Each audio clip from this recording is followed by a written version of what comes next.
누가복음 내러티브 97번째 골고다의 세계의 십자가라는 제목으로 말씀을 전하도록 하겠습니다. 우리 함께 설교 제목 같이 읽을까요? 골고다의 세계의 십자가. 아멘. 예수님께서 몇 시간 동안이나 십자가에 달리신 것일까요? 12시에 해가 빛을 잃고 오후 3시에 휘장이 찢어졌습니다. 특별히 백부장이 외친 소리가 있는데 그 소리의 의미는 무엇일까요? 가슴을 치는 여인들도 눈에 띕니다.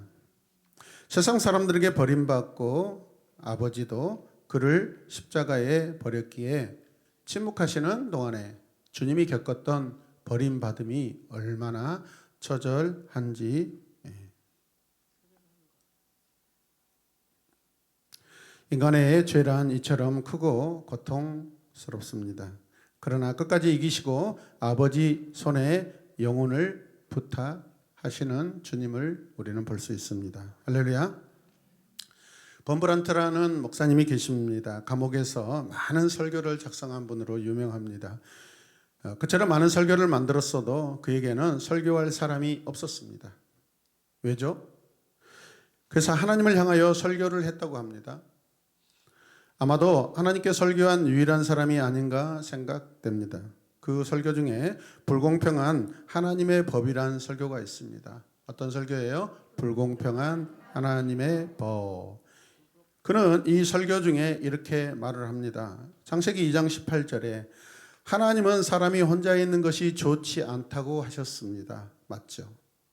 아담과 하와를 짝지어 주셨는데 그 하나님이 왜 자기에게는 아내와 아들을 빼앗아 가시고 혼자서 지하 감옥에서 굶주림과 고문 속에 살게 하시는가 하고 항의하고 있습니다.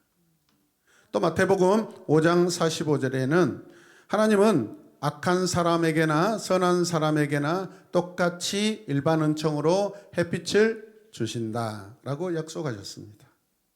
하나님께서는 공산당원인 악한 교도소 간수 군인들은 바닷가에서 햇빛을 즐기게 하시면서 주님께 충성하려는 목사인 자기에게는 왜 지하 10m 아래 깊은 감옥에서 몇 달 동안 햇빛 한번 못 보게 하시는가 하고 따집니다. 그리고 요한복음 14장 1절에는 너희는 마음에 근심하지 말라라고 말씀하셨는데 잘 들어보세요. 이제 방금 옆 감방에서 감방벽을 통해서 보내온 신호로는 방금 사형 선고를 받았다고 하는데 저 옆방 감방 친구에게도 근심하지 말라는 하나님의 말씀이 과연 적용이 가능한가라고 반항하고 있습니다.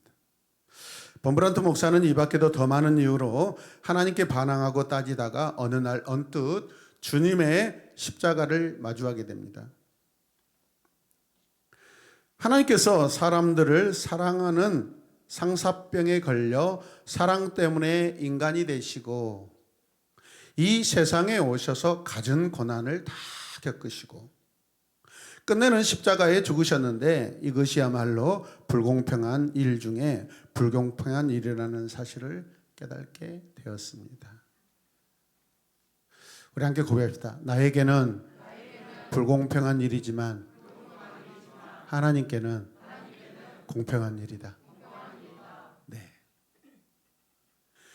여러분 항상 평안한 삶을 살다가 계속해서 평안해도 그 평안이 평안인지를 모릅니다. 우리 인간은 전혀 납득되지 못하는 그 불공평한 상황 가운데 살다가 거기에서 조금만 더 상황이 좋아지면 엄청 기쁩니다. 그런데 우리가 하나님께 받은 은혜는요, 이 땅에 없는 전혀 새로운 삶입니다. 믿으십니까? 그래서 그는 주님을 향하여 영광을 돌리며 찬송을 하게 되었습니다.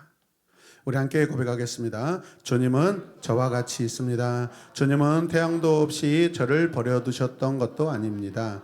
저는 의의 태양이 저의 어두운 감방에 떠오름을 봅니다. 감사와 찬양을 드립니다. 아멘. 계속해서 불공평하고 하나님께 반항하였더니 범브란트 목사님이 여러분 감옥 지하 감옥 10m 지하 감옥에 갇혀 있다고 얼마나 원망했습니까? 그런데 하나님을 만나고 나니까 그 어두운 감옥 속에서도 여러분 눈에 보이는 태양이 아니라 믿음으로 보이는 의의 태양 하나님의 빛이 떠오르고 있는 것을 발견합니다. 할렐루야. 저와 여러분들이 이러한 영적인 진리 관계를 발견하시길 바랍니다. 불공평한 중에 불공평하게 십자가에 달리신 주님도 계십니다. 이 땅에 가장 불공평하신 분이 있다면 사실은 주님이실 것입니다. 그분은 죄도 없으시고 그분은 하나님이신데 그분이 십자가에 달리셨습니다. 이 세상에 있는 가장 불공평한 일 중에 불공평한 일이 주님이 당하셨습니다. 믿으십니까? 주님은 아침 9시에 십자가에 못 박히셔서 12시까지 고통을 당하십니다. 고통을 견디다 못해 소리칩니다. 할렐루야. 네. 소리 한번 쳐보세요. 아! 이거는 인간들이 아니요. 데몬스트레이트야. 진짜 인간이라면 여러분 그렇다고 주님이 그 십자가가 싫어서 지르는 고통이 아닙니다. 믿습니까? 인간들이 지금 죄로 인하여서 죽어가는 그 절망과 고통과 그 비명의 그 고통을 주님이 지금 대신 소리 지르고 계신 것입니다. 믿으시면 아멘. 나의 하나님 어찌하여 나를 버리시나이까. 이때부터 해가 빛을 잃고 온 땅에 어두움이 임하여 오후 3시까지 계속됩니다. 원래 12시부터 태양의 빛은 가장 강력하게 비추기 시작합니다. 그런데 바로 그때가 해가 빛을 잃어버렸다고 성경이 기록하고 있습니다. 가장 강력한 빛이 태양빛이 비쳐야 될 그때에 여러분 태양빛이 사라져버렸다는 것입니다. 전혀 이해되지 않는 이야기죠. 여러분. 천문학에 대한 상식 있는 사람들은 이것을 태양의 일식 현상이라고 설명합니다. 그러나 6월절 때는 그 어떤 경우라도 일식이 일어날 수 없는 때입니다. 태양이 빛을 잃은 것은 어떤 것으로도 설명할 수 없는 불가능한 일이라는 것이죠. 하나님께서 자신의 방법으로 태양을 어둡게 하셨다고 밖에는 설명할 겨를이 없는 줄로 믿습니다. 그 시간에 온 땅에 어두움이 임했다고 하는데 온 땅이라면 어디까지를 의미하는 것일까요? 누군가는 유대 나라 전체 아니면 예루살렘 근방이라고 이야기합니다. 그러나 땅이라고 하는 이 게라는 거죠. 따라서 게. 그래서 지옥을 게한나라고 합니다. 가장 깊은 땅이라는 그런 뜻입니다. 그래서 게는 이 나라라는 의미도 있고 땅이라는 의미도 있습니다. 그렇다면 온 땅 또는 온 나라를 의미하는데 이렇게 하면 우리는 상황이 달라지겠죠? 온 나라라고 하면 이 어두움이 덮은 범위가 태양이 비추는 모든 나라에 해당된다라는 것입니다. 이 세상을 비추는 태양이 갑자기 어두워졌습니다. 조명 한번 다 꺼보십시오. 이거는 조명이 아니고 무엇입니까?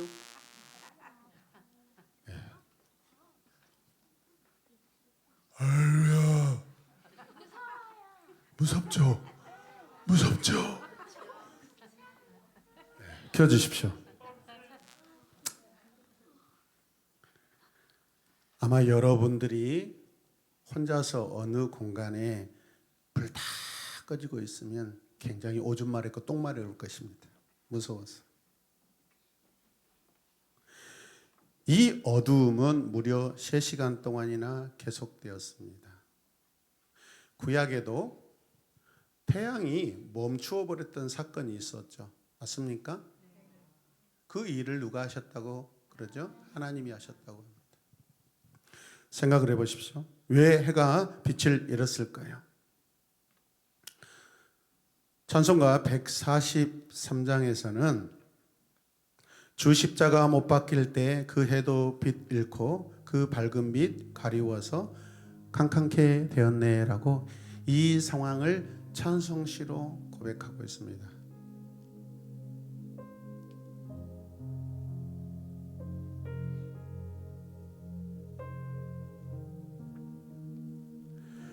주 십자가 못 박힐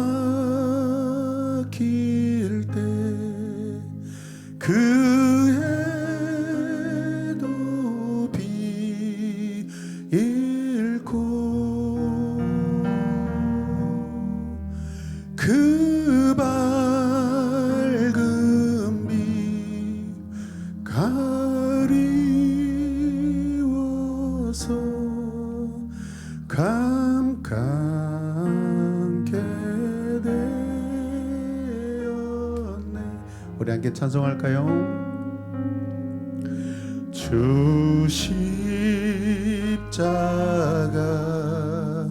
못 박힐 때 그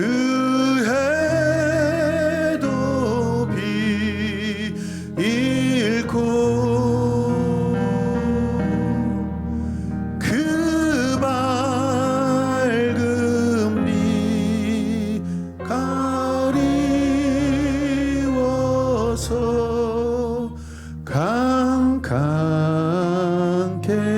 되어 우리 가슴에 설렁 한 번 더 찬양합니다. 주 십자가 주 십자가 못 박힐 때 그 해도 빛 잃고 그 밝은 빛 가리워서 캄캄케 되었네.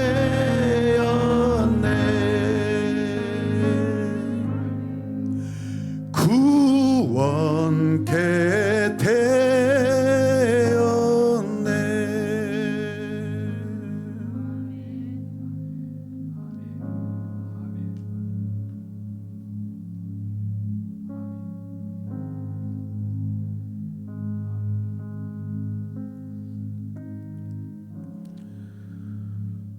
왜 해가 빛을 잃었을까요? 첫째 해석은 자연이 예수님과 함께 고난을 당했다는 설명입니다. 천지 만물도 주님의 고난에 참여했다는 것이죠. 로마서 8장에 만물이 탄식하며 주님 오실 날을 고대한다고 했습니다. 그때 태양에 어떤 손상이 온 것이 아닌지 모르겠습니다. 태양이 마음이 아파서 그 빛을 멈추었대요. 지나친 의인화가 될 수도 있습니다. 둘째 해석은 태양이 예수의 고난을 차마 바라볼 수 없어서 얼굴을 가리웠는데 그게 빛이 잠시 멈췄다는 그런 해석입니다. 세 번째는 함께 읽을까요? 예수를 십자가에 달아 죽인 자들에 대한 하나님의 반응이었다는 해석입니다.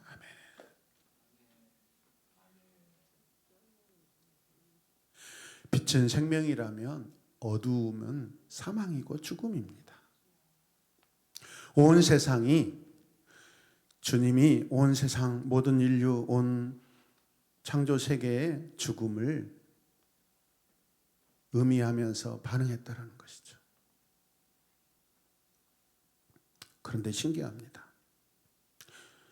우리 일반 사람들은 아침이 오고 저녁이 온다고 하루의 시간을 그렇게 정의하지만 히브리인들은 저녁이 되고 아침이 되니라고 하루의 시간을 저녁에서부터 시작합니다. 저녁은 우리 인간들이 모든 일을 멈추고 잠을 자거나 쉬는 때입니다. 그런데 히브리인의 시간 개념은 저녁부터라면 그게 하나님의 관점으로 보았을 때, 우리 인간이 쉬고 멈추었을 때 하나님이 일하시는 시간이 저녁이다라는 것입니다. 믿으십니까? 십자가에 주님이 달리실 때 하나님은 침묵하셨다고 말씀합니다.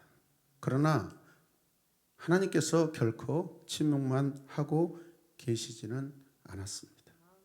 성경에서 어두움은 언제나 심판을 의미하죠. 하나님의 심판을 태양을 통해 나타내셨다는 것이죠.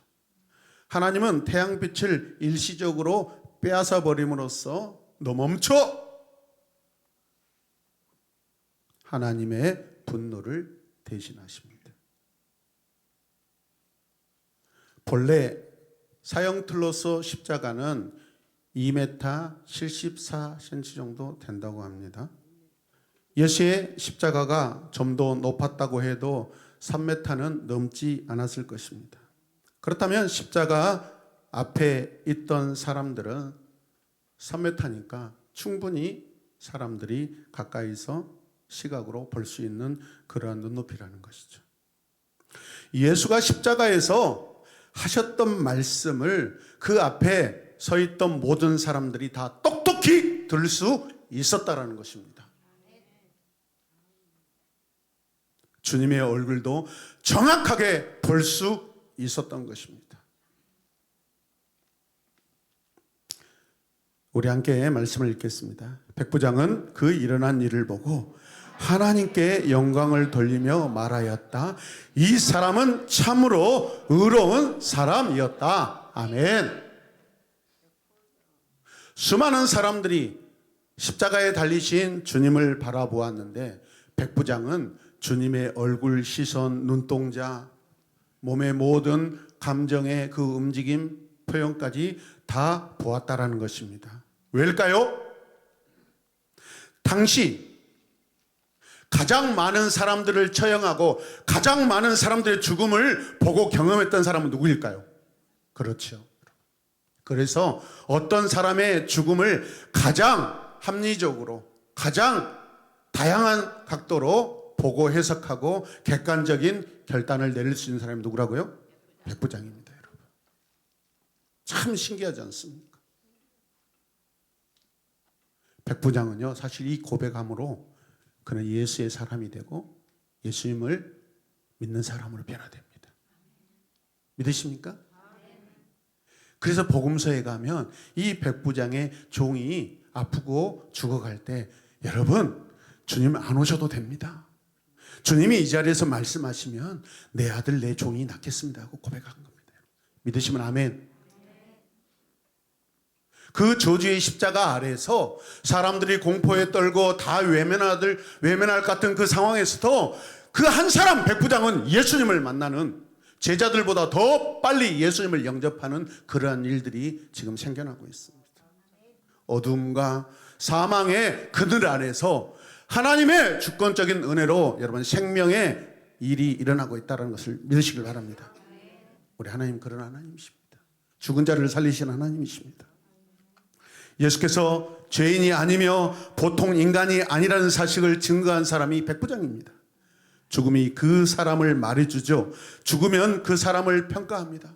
제가 죽었을 때 저에 대한 평가를 하겠죠, 여러분. 여러분이 죽었을 때 여러분 각자의 평가를 여러분보다 더 살아있는 사람이 평가를 할 것입니다. 그러나 재미있는 모습은 갈릴리에서 온 여인들은 주님이 당하신 아픔만 보고 있습니다. 아픔에 대한 반응만 하고 있습니다. 그래서 여러분, 이 여인들이 죽음에 대한 반응이 뭐입니까? 그냥 슬피 울고 있습니다. 예수를 몰랐던 백부장은 마지막에 예수를 알아보았습니다. 예수님을 따르던 제자들과 무리들, 여인들은 주님의 죽음만 보고 있습니다. 주님이 죽으신 그 의미를 꿰뚫어 보는 영적 통찰력이 저와 여러분들에게 있기를 주님의 이름으로 축복합니다. 성전의 휘장이 갈라집니다. 주님은 모든 일을 다 이루신 것을 아시고 함께 읽겠습니다. 아버지여 내 영혼을 아버지 손에 맡깁니다 하고 숨을 거두십니다. 아멘. 성전 휘장이 갈라지던 시간에 성전에서 누가 있습니까? 성전 봉사자들, 제사장들이 있어요, 없어요? 있습니다. 유월절 제사, 가장 중요한 이스라엘의 절기, 그 유월절을 준비하는, 그 제사를 준비하고 있습니다. 누가요? 제사장들이.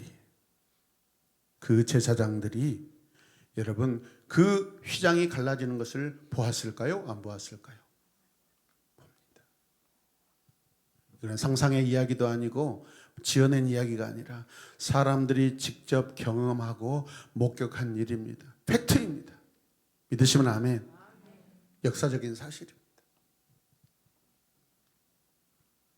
모든 제사장이 다 보는 가운데 성전 휘장이 갈라졌다라는 것입니다. 아니 이렇게 역사적으로 이야기하는데 왜 안 믿냐고요, 여러분들은.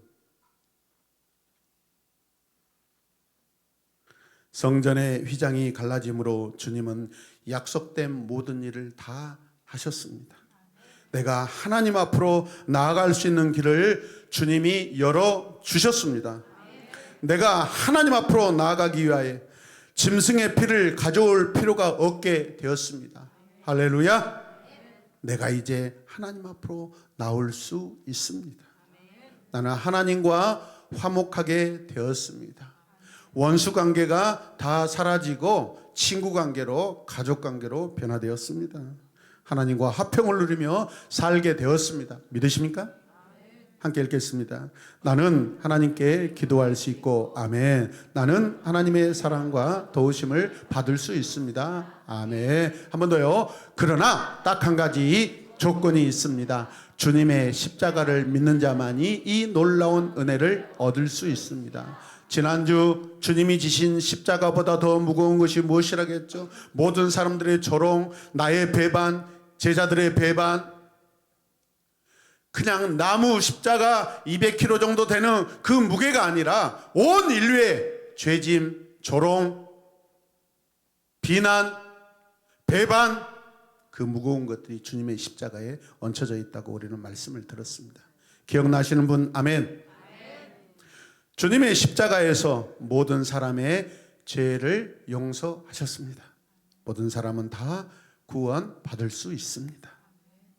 그러나 그 용서와 구원의 역사는 예수 그리스도가 나를 대신하여 십자가에서 고통당하시고 내 죄 때문에 죽으셨다는 것을 나는 믿을 때 그 구원의 십자가의 효력이 나에게 적용되는 줄로 믿습니다. 내 안에서 발생되는 줄로 믿습니다. 내 안에서 작동되는 줄로 믿습니다. 그렇습니다. 누구든지 다 용서받습니다. 나는 용서받을 수 있습니다. 함께 고백할까요? 나는 용서받을 수 있습니다. 아멘. 그러나 예수님의 용서를 받아들이지 않는 사람에게는 아무 효력도 없고 구원이 작동되지도 않습니다. 성경은 말합니다. 함께 읽겠습니다. 그러므로 형제자매 여러분, 우리는 예수의 피를 힘입어서 담대하게 지성소에 들어갈 수 있게 되었습니다. 예수께서는 휘장을 뚫고 우리에게 새로운 살 길을 열어주셨는데, 그런데 그 휘장은 곧 그의 육체 예수 그리스도입니다. 아멘. 아멘. 우리 하나님께 감사하겠습니다. 주님께서 나를 위하여 이런 고난을 모두 당하셨다는 사실을 믿으십니까? 용서를 체험하고 구원을 받았다면 이제는 담대하게 주님 앞으로 나아가시길 바랍니다. 하나님의 풍성한 은혜를 누리며 삽시다. 가장 좋은 신앙은 하나님을 누림입니다. 일하는 것보다 주님의 것을 누리는 것이 최종적인 가장 좋은 아름다운 관계입니다. 아버지 것을 사용하고 기뻐하며 자랑하는 것이 여러분 가장 아름다운 최종적인 신앙의 모습입니다.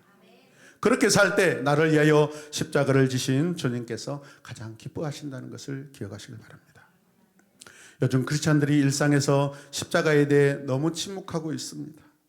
복음을 믿는다고 하지만은 저주의 십자가를 말하지 않고 희생의 십자가를 자랑하지 않습니다. 주님은 나를 위하여 십자가를 지셨고, 그래서 함께 고백, 내가 살았습니다. 내가 살았습니다.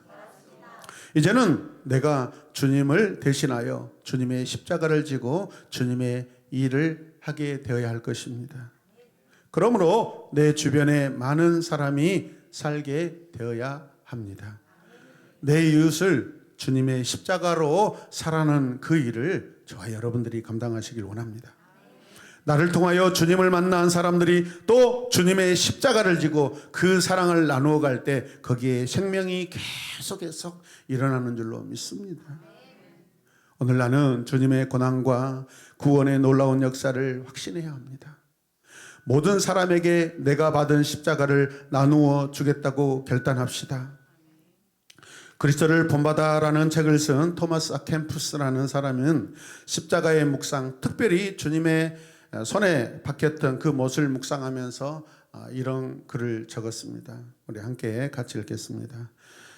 십자가가 나에게 사랑스럽고 즐거운 것이 되게 하시며 노동에서의 휴식과 고난 중의 위로와 질병 중의 악과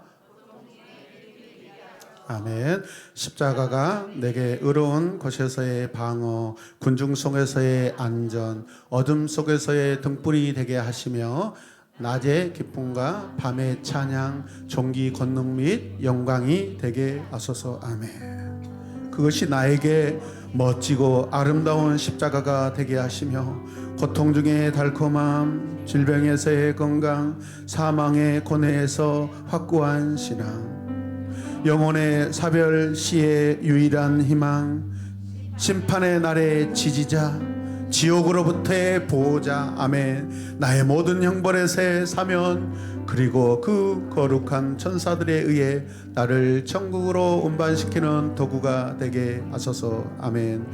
오래 참으신 예수 그리스도여, 내가 슬픔 중에 있을 때 당신이 십자가에 무자비하게 당신의 몸에 박힌 그 거룩한 못들을 기억하게 하소서. 아멘. 오늘 본문의 백부장의 느낌과 갈릴리에서 온 사람들의 그 느끼는 느낌이 전혀 다릅니다. 백부장은 주님을 처음 만난 사람이고, 갈릴리에서 온 사람들은 예수님의 기적을 많이 체험한 사람들입니다. 그런데 왜 이렇게 마지막에 바라보는 것이 다르고 느끼는 것이 다를까요? 그런데 왜 그들은 왜 느리게 반응하고 믿는 걸까요? 그들은 왜 십자가에 달리신 주님의 죽음에 관심이 이렇게 적을까요? 하나님께 버림받도록까지 이웃을 사랑하는 것이 진실한 사랑이라는 것을 믿으시기 바랍니다. 골고다의 세 개의 십자가는 가운데 주님의 십자가가 있고요,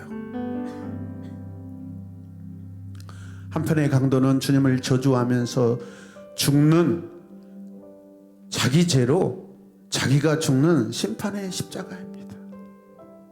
그러나 한편의 십자가는 주님 나라 임하실 때 나도 주님의 낙원에 있게 하소서라고 하며 구원의 십자가, 생명의 십자가, 회개의 십자가가 있습니다. 이 십자가는 나의 십자가가 되어야 될 줄로 믿습니다.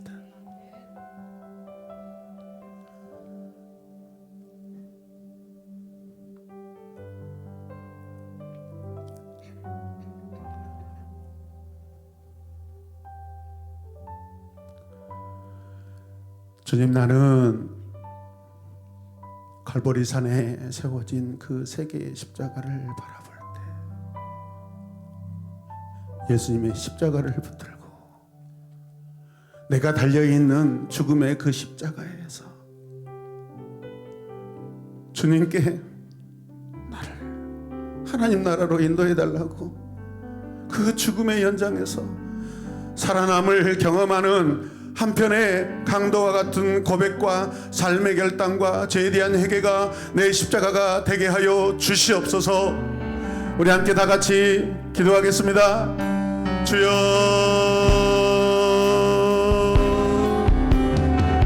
주여, 주여. 아버지여, 아버지여, 어찌하여 나를 버리셨나이까. 아버지여,